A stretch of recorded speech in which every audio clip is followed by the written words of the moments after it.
Hello guys. So may chika lang ako sa inyo. Kasi pag open ko kanina sa TikTok, nakita ko yung mga dog, kawawa, yung mga binagyo.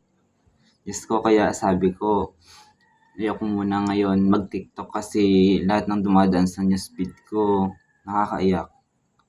Kasi mga aso, kawawa talaga no? Pati yung mga tao na binagyo, ganun. Kaya sana naman yung iba naman sana dyan na may kakayahan naman na tumulong, itumulong na po kayo kasi kawawa na po talaga Kahit yung mga aso namamatay, tao mayroon din namamatay. Diba?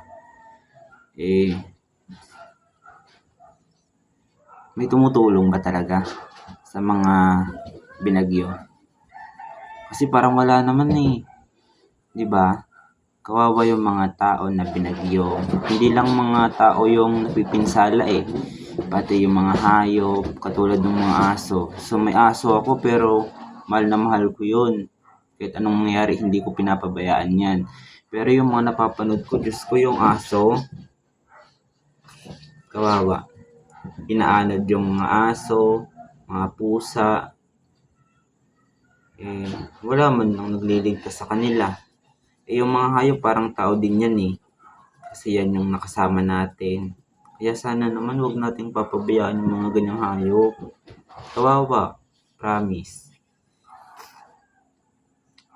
So, ang paalala ko lang guys, kahit anong mangyari sana, yung mga hayop wag po nating papabayaan. Kasi ayan yung tumutulong sa atin. Minsan, di ba? Nakakatulong sa atin yan.